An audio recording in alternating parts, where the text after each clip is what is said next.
Hello बच्चों, क्या हाल चाल है आप सभी का। तो कॉपी और पेन निकाल के बैठ जाइए, हम आपके बीच में आ चुके हैं।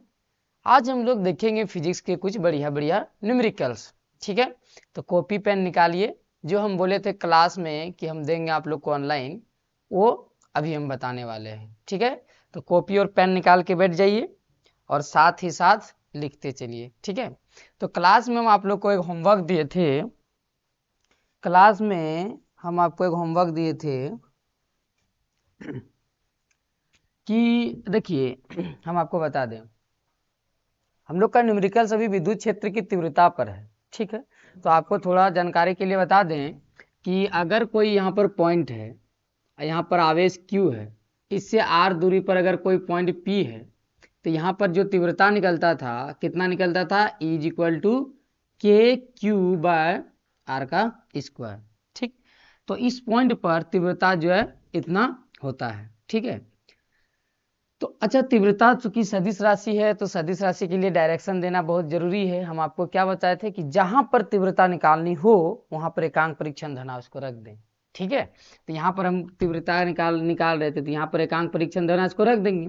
और जैसे यहाँ पर एकांक परीक्षण धनावेश को रख देंगे तो तीव्रता का दिशा किधर हो जाएगा, तीव्रता का दिशा हो जाएगा आगे की तरफ, क्योंकि ये भी पॉजिटिव ये भी पॉजिटिव, ये इसको रिपेल करेगा आगे की तरफ।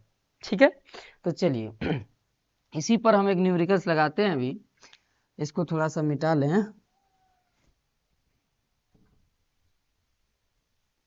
चलिए ठीक है, देखिए एक वर्ग है। ठीक है, ये क्वेश्चन है, एक वर्ग है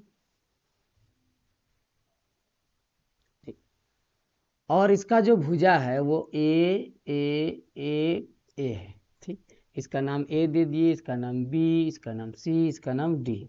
ठीक, यहाँ पर चार्ज रखा हुआ है। क्वेश्चन है, यहाँ पर चार्ज रखा हुआ है, यहाँ पर +Q चार्ज रखा हुआ है, यहाँ पर -2Q चार्ज रखा हुआ है, यहाँ पर +Q चार्ज रखा हुआ है और यहाँ पर +2Q चार्ज रखा हुआ है। ठीक, ऐसे करके चार्ज रखा हुआ। ठीक है, क्वेश्चन में बोल रहा है कि वर्ग के केंद्र पर, वर्ग के केंद्र पर, वर्ग के केंद्र पर विद्युत क्षेत्र की तीव्रता, ऊपर में नहीं दिख रहा है, यहाँ पर लिखते हैं साइड में। ठीक है, वर्ग बोल रहा है क्वेश्चन में, वर्ग के केंद्र पर, केंद्र पर विद्युत क्षेत्र की तीव्रता ज्ञात करें। ठीक है, कहाँ पर ज्ञात करना है, वर्ग के केंद्र पर। ठीक है, यही है वर्ग का केंद्र। और इसमें आपको दिया हुआ है वैल्यू, Q का मान दिया हुआ है, Q = दिया हुआ है, Q का मान दिया हुआ है 10⁻⁻8 कूलम। ठीक, और A बराबर दिया हुआ है 5 सेंटीमीटर। ठीक, ठीक है, ये आपको क्वेश्चन में दिया हुआ है। ठीक है, तो चलिए देखते हैं। क्योंकि यहाँ पर 4 आवेश है, इसके कारण यहाँ पर तीव्रता अलग होगा, इसके कारण यहाँ पर तीव्रता अलग होगा, और इस आवेश के कारण यहाँ पर तीव्रता अलग होगा, इस आवेश के कारण तीव्रता यहाँ पर अलग होगा। ठीक है, तो अगर हम इस आवेश के कारण यहाँ पर तीव्रता निकालेंगे तो हमको क्या करना पड़ेगा कि इस आवेश से हमको एक दूरी लेना पड़ेगा, इस आवेश से। तो देखिए यहाँ से यहाँ तक का जो दूरी है, यहाँ से यहाँ तक का जो दूरी है वो हो जाएगा a/√2। क्या हो जाएगा, a/√2, यहाँ से यहाँ तक का दूरी। ठीक है, अब इस आवेश के कारण अगर हम तीव्रता निकालें तो सबसे पहले हमको यहाँ पर क्या करना है, एकांक परीक्षण धनावेश को रख देना है। चलिए एकांक परीक्षण धनावेश को यहाँ पर रख दिए। ठीक है, अब क्या होगा, देखिए ये आवेश इस एकांक परीक्षण धनावेश पर बल लगाएगा, और एकांक परीक्षण धनावेश पर जो बल लगता है उसी को ना तीव्रता कहते हैं।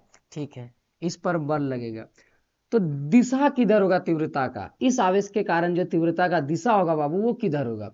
तो देखिए ये भी पॉजिटिव ये भी पॉजिटिव, इसको सीधा रिपेल करेगा इधर। ठीक है, और यहाँ पर जो तीव्रता का दिशा हो जाएगा वो इधर की तरफ हो जाएगा। ठीक है, तो यहाँ पर वैल्यू लिख लेते हैं, ई ए क्या हो जाएगा, के आवेश का मान कितना है Q, और दूरी यहाँ से यहाँ तक कितना है, यहाँ से यहाँ तक दूरी है √2 का स्क्वायर। ठीक, तो ई ए को अगर हम सॉल्व करें तो हो जाएगा KQ/A² बाय √2 का स्क्वायर करेंगे 2 होगा, तो ई के मतलब ई ए इज इक्वल टू 2 ऊपर चल जाएगा, कितना हो जाएगा 2KQ/A का स्क्वायर। ठीक है, इतना होगा, इस आवेश के कारण दिशा इधर होगा। ठीक है, इसका कहानी खत्म। अब 2Q आवेश के कारण यहाँ पर तीव्रता होगा, तो हमको यहाँ से यहाँ तक का दूरी पता होना चाहिए, यहाँ से यहाँ तक का दूरी पता होना चाहिए। तो भैया यहाँ से यहाँ तक का दूरी, उतना ही दूरी तो इधर भी है, तो इधर का भी दूरी क्या हो जाएगा A/√2, यहाँ से यहाँ तक का दूरी।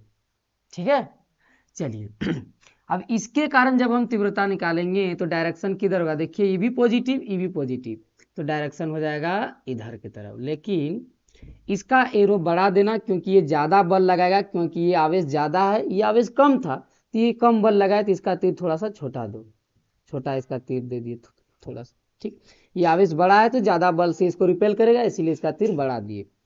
ठीक है, तो ई बी का मान लिखते हैं, E B is equal to कितना हो जाएगा, ई बी हो जाएगा के, यहाँ पर कितना है 2Q/ दूरी यहाँ से यहाँ तक कितना है A/√2 का स्क्वायर। ठीक, तो ई बी अगर हम लिखें तो कितना हो जाएगा 2KQ/A²/2, ये ऊपर जाएगा तो 2 से मल्टीप्लाई हो जाएगा, क्या हो जाएगा E B is equal to 4KQ/A का स्क्वायर। दिख रहा है, नहीं दिख रहा है, रुकिए। तो यहाँ पर अगर हम लिखें E B is equal to क्या हो जाएगा 2K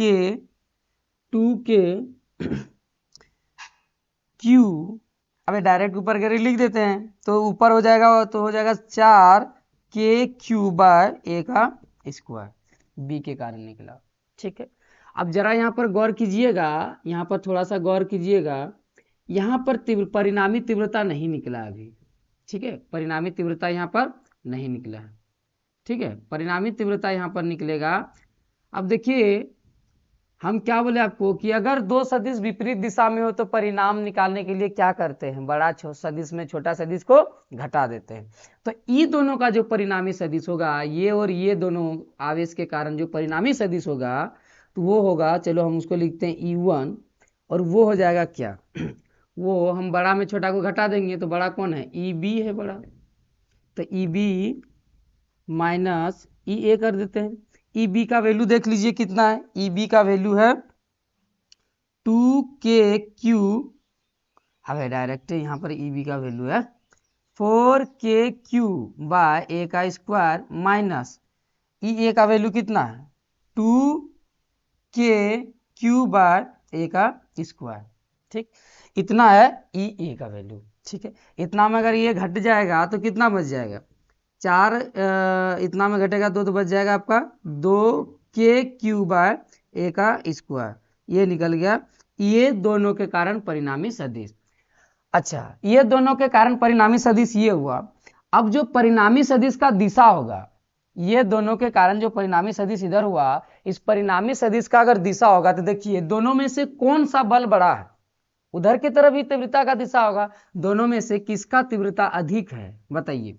भैया ये कम है और ये इधर से ज्यादा बल से धकेल रहा है, तो फाइनली अगर ये पॉइंट जाना होगा तो किधर जाएगा, इधर ही तो जाएगा, क्योंकि ये ज्यादा बल से खींच रहा है। तो मेरा जो फाइनल तीव्रता का जो दिशा होगा, इन दोनों के कारण ये इधर होगा, इधर की तरफ होगा, इधर की तरफ। ठीक है, इधर की तरफ होगा। चलिए, फाइनल तीव्रता का दिशा इधर हो गया, तो E1 का दिशा मेरा किधर हो गया, इधर की तरफ। ठीक है, E1 का दिशा इधर की तरफ हो गया। अब ये दोनों के कारण निकालेंगे हम तीव्रता का परिणाम, ये दोनों के कारण। तो देखिए अच्छा सॉरी, यहाँ पर माइनस है क्वेश्चन में। ये दोनों के कारण जब निकालेंगे तो देखिए तो सेम ही है, यहाँ पर Q था, यहाँ पर 2Q है, उसी प्रकार भैया यहाँ पर -Q है, यहाँ पर -2Q है। रिजल्ट तो दोनों में सेम ही आना है, क्योंकि दोनों का वैल्यू सेम है, डिस्टेंस वगैरह सारा चीज सेम है, तो उतना ही रिजल्ट आएगा। और डायरेक्शन किधर हो जाएगा, इसका डायरेक्शन हो जाएगा इधर की तरफ, इसका डायरेक्शन किधर हो जाएगा, इधर की तरफ। ठीक है, क्योंकि ये ज्यादा बल से इसको खींचेगा अपने तरफ, इसका डायरेक्शन इधर हो जाएगा। तो हम इसको E2 लिख देते हैं और E2 का डायरेक्ट वैल्यू लिख देते हैं 2k³ बाय ए का स्क्वायर। ठीक है, तो इसका वैल्यू हो जाएगा इतना। ठीक, अब हमारे पास दो सदिश है और दोनों सदिश के बीच का जो एंगल है वो है 90 डिग्री। कितना है? 90 डिग्री। दोनों सदिश के बीच का एंगल कितना है? 90 डिग्री। और हम आपको बताए थे कि अगर दो सदिश कुछ कोण में हो, अगर दो सदिश कुछ कोण में हो तो हम लोग क्या करते हैं? सदिश योग के समांतर चतुर्भुज का नियम लगाते हैं। तो चलिए यहाँ पर परिणामी, अच्छा ये दोनों सदिश का E1 और E2 का परिणामी सदिश का डायरेक्शन किधर होगा? ये बीच में होगा, ठीक है ना, बीच में होगा ये परिणामी सदिश। और इसका अगर परिमाण निकालें तो क्या हो जाएगा? देखिए E = रूट अंडर E1 का स्क्वायर प्लस E2 का square plus 2E1 E2 cos 90 degree. और cos 90 डिग्री का वैल्यू क्या होता है भैया? cos 90 डिग्री का वैल्यू हो जाता है 0। क्या हो जाता है? 0। तो यहाँ पर cos 90 डिग्री की जगह में 0 करेंगे तो ये तो खत्म ही हो जाएगा सारा टर्म। बचेगा क्या है? E1 और E2। जरा गौर से देखिएगा, E1 और E2 का वैल्यू कितना है? देखिए तो दोनों का वैल्यू सेम है ना, E1 और E2 का वैल्यू सेम है। चलिए E1 और E2 को मान लेते हैं E। क्या मान लिए? E। तो यहाँ पर हम E1 के जगह में भी E लिखेंगे, E का स्क्वायर प्लस यहाँ पर भी E का स्क्वायर और प्लस cos 90 डिग्री का मान 0। तो यहाँ से यहाँ तक सारा टर्म क्या हो जाएगा? 0। तो क्या हो जाएगा? यहाँ 2E का स्क्वायर हो जाएगा। क्या हो जाएगा? 2E का स्क्वायर। ठीक है, E स्क्वायर का जो वर्गमूल आएगा वो क्या हो जाएगा? E। तो रूट में क्या बच जाएगा? 2। E नेट जो निकला मेरा इतना निकल गया। अब E नेट का जो वैल्यू है तो E का वैल्यू देखिए यहाँ पर रख देते हैं। E का वैल्यू कितना है? E का वैल्यू हम लोग यहाँ निकाल के रखे हैं 2k³ बाय ए का स्क्वायर, इधर है √2। ठीक है, √2 ये हो गया। अब आपको जो है ना बाबू क्वेश्चन में ही दिया हुआ है, देखिए Q का मान 10⁻⁸ और A का मान है 5 सेंटीमीटर। 5 सेंटीमीटर को मीटर में चेंज करते हैं तो हो जाएगा 10⁻² मीटर हो जाएगा। तो चलिए यहाँ पर रख देते हैं सबका मान। E नेट = 2 दिख रहा है ना, 2k³ बाय ए का स्क्वायर और इधर है, और भैया मान रखना है ना।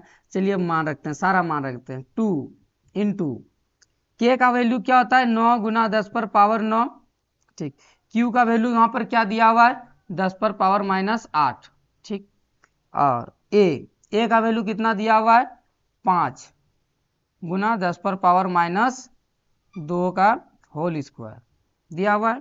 ठीक, तो ये क्या हो जाएगा? ई नेट हो जाएगा यहाँ 9 दूना 18 हो जाएगा और गुना यहाँ पर अगर घटेगा तो कितना हो जाएगा? 9 दूना 18, ये घटेगा तो बचेगा 10 बचेगा। 10 पर पावर मतलब करने का मतलब 1 बचेगा, 9 में 8 जाएगा, 1 बचेगा। ये हो जाएगा आपका 25 और गुना 10⁻⁻⁴। ठीक इसको अगर हम भाग देंगे, भाग देने पर आया ई नेट = 0.72 गुना 10 को ऊपर ले चलिए तो हो जाएगा 10⁻⁴। तो ई नेट बराबर आ गया 0. यहीं पर लिख दीजिए, इसका यूनिट क्या हो जाएगा? यूनिट हो जाएगा न्यूटन पर कूलम। ठीक है, ठीक है। तो ये पहला वीडियो था, तो हम टेस्ट कर रहे थे कि कैसा आता है। उम्मीद करते हैं कि आपको ये न्यूमेरिकल्स समझ में आया होगा। ठीक है, तो अगर समझ में आया होगा तो कंटिन्यू करेंगे आगे और इसी तरह का न्यूमेरिकल्स बताएंगे। ठीक है, तब तक के लिए खुश रहिए, मिलते हैं क्लास में।